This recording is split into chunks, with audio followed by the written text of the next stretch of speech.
आता शनीची ढैया जी आहे ती 2 राशींना चालू आहे. एक म्हणजे धनुरास आणि एक म्हणजे सिंह. सिंह रास. त्या राशीच्या लोकांना तुम्ही काय सल्ला द्याल? बरं.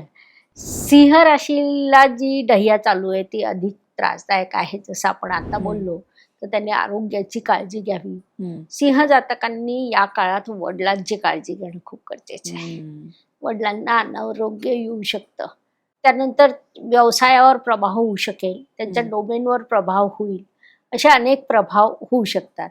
आणि जर तुमचं प्रॉपर्टीचं डिवायडेशन या काळात असेल, तर तुम्ही शब्द जपून, मोजून, मापून, तोलून वापरा. काय होतं ना, प्रॉपर्टी डिवाइड होते, ते पैसे येतात जातात. पैसे येतात किंवा जातात, पण माणसं तुटतात, ती परत जोडत नाही. आणि सिंह जातक कसे असतात ना, नेतृत्व गुण घेऊन आलेले, तसं त्यांचं म्हणजे वाईट विचार नसतो, पण त्यांचा तो स्वभावाचा भाग असतो की एखादा प्रश्न आला ना, तर सिंह जातक विचार करतात की मी बोलेल आणि हा प्रश्न म्हणजे मी सांगेल आणि हा प्रश्न सॉल्व्ह होईल. ते त्यांच्या स्वभावाचा भाग आहे. जसं तिथे जर मिथुन जातक असले आणि एखादी समस्या निर्माण झाली ना, की मिथुनेला काय वाटतं, आपण बोलावं, प्रश्न सुटेल. कर्केला काय वाटतं, की आपण सगळ्यांनी मिळून सुसंवाद साधावा, प्रश्न सुटेल. सिंहाला काय वाटतं, मी सांगावं, इतरांनी ऐकावं, प्रश्न सुटेल. तर या स्वभावात त्यांनी इथे थोडा बदल करायला हवा. म्हणजे थोडंसं इगो सांभाळायला हवा आणि बोलण्यावर कंट्रोल ठेवायला हवा. म्हणजे सिंह जातकांसाठी अत्यंत ही अडीचकी जी त्रासाची आहे ती सौम्यतेने निघू शकते. आणि उपायांमध्ये आपण त्यांना तो पोळीचा उपाय दिलेला आहे.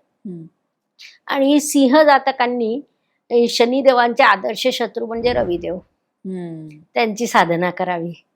हे तर एकदम विरुद्ध झालं. हो. आता धनु राशीला ढैया सुरू आहे. मग काय होतं ना, की धनुच्या चतुर्थ स्थानात शनिदेव असतात. मग यांना सगळ्यात पहिला प्रभाव काय होतो, की नोकरीत अस्थैर्य जाणवायला लागतं. नोकरीत अस्थैर्य जाणवत, त्रास होईल असं नाही, पण त्यांना असं वाटायला लागतं की आपली नोकरी राहते की जाते.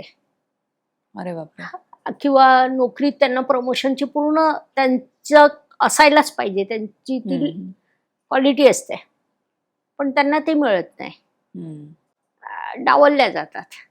मग यांना जर राग आला तर त्याचा नकारात्मक प्रभाव होतो. त्यांनी ते स्वीकारलं की ठीक आहे बुवा, हे आता आपल्याला ढैया सुरू आहे, तर हा एक तात्पुरता प्रश्न आहे. किंवा कलिग तुमच्यापासून दुरावतात, ऑफिसमध्ये काहीतरी राजकारण सुरू होऊन जातं, असा हा प्रभाव चतुर्थ स्थानात शनी असताना जेव्हा ढैया येते तेव्हा होतो, की जो आता सध्या धनु राशीला होतोय.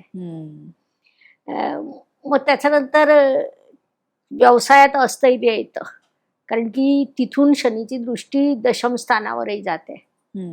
आणि व्यक्तिमत्वात फरक होतं, कारण धनुरासनं ही अत्यंत ब्रॉड नेचरची,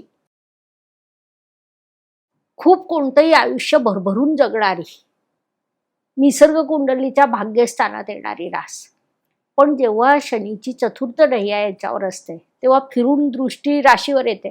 त्यामुळे यांची नेहमीचा जो स्वभाव असतो, खेळकर, कर्तृत्ववान किंवा आयुष्य भरभरून जगणं, नवनवीन सेंटर्सवर जाणं, जग पाहणं, धार्मिक कार्य करणं, याच्यावर कुठेतरी नियंत्रण येऊन जातं. आणि ते त्यांना मानवत नाही, कारण की त्यांना आयुष्य कळलेलं आहे धनु जातकांना. तर तिथे त्यांना हा संघर्ष चालू आहे, सध्या चालू आहे, म्हणजे त्यांना ते लगेच रिलेट करतील. मग होतं कसं ना, की आता ह्या ज्या 5 राशी आहे यांना शनीचा त्रास सध्या सुरू आहे 7.5 आणि ढैयाचा.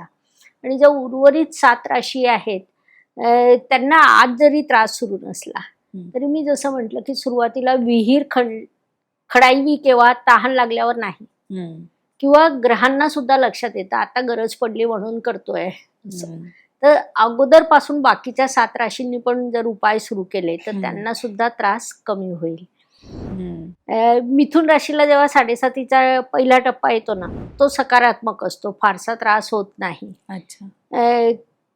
दुसऱ्या टप्प्यातही त्रास होत नाही, तिसऱ्या टप्प्यात ते इमोशनली डिस्टर्ब होतात. त्यांना रोज भावना वर खाली होतात, इमोशनली ते स्वतःला मॅनेज करू शकत नाही. पण तो टप्पा त्यांनी 7.5चा पार केला ना, की केव्हा बोलावं, काय बोलावं, कसं बोलावं हे त्यांना लक्षात येतं. एरवी मिथुन रास म्हणजे नॉनस्टॉप बोलणारी, हो. पण 7.5च्या ह्या टप्प्यातून जेव्हा ती बाहेर पडते ना, तेव्हा कुठे बोलावं यापेक्षा कुठे थांबावं हे त्यांना कळायला लागतं. सगळ्यात महत्वाचं. हा. मग त्याच्यानंतर कर्क रास. कर्क राशीला जो 7.5चा पहिला टप्पा असतो ना, तो छान जातो. मग दुसऱ्या टप्प्यात ती विचलित होते. तिसऱ्या टप्प्यात आर्थिक नुकसान होतं. मग या संघर्षातून पार केल्यावर जेव्हा गुरुदेव तृतीय स्थानात जातात तेव्हा कर्क रास स्थिरावते. या काळात तिने भयंकर मानसिक आंदोलनं सहन केली असतात. यांना त्रास जास्त का होतो की कर्काचे स्वामी चंद्र आणि शनी प्रचंड विरोधाभास, शत्रुत्व, म्हणून यांना त्रास जास्त होतो. मग यांनी ना काय करायचं, यांनी म्हणण्यापेक्षा हा उपाय पण सगळ्या राशी करू शकतात. वडाचं झाड असतं, म्हणजे वड आणि पिंपळ हे 2 झाडं आहेत. वडाच्या झाडाखाली पाणी घ्यायचं तांब्यामध्ये, त्याच्यात थोडंसं 2-4 थेंब दूध टाकायचं, 2-4 दाणे साखरेचे टाकायचे. वडाच्या खाली झाडाखाली असं पाणी टाकलं की तिथली माती ओली होते, ती माती उचलायची आणि हे लावायचं इथे. यांना 7.5चा त्रास थांबेल. अच्छा. शनिदेवांचा त्रास थांबेल.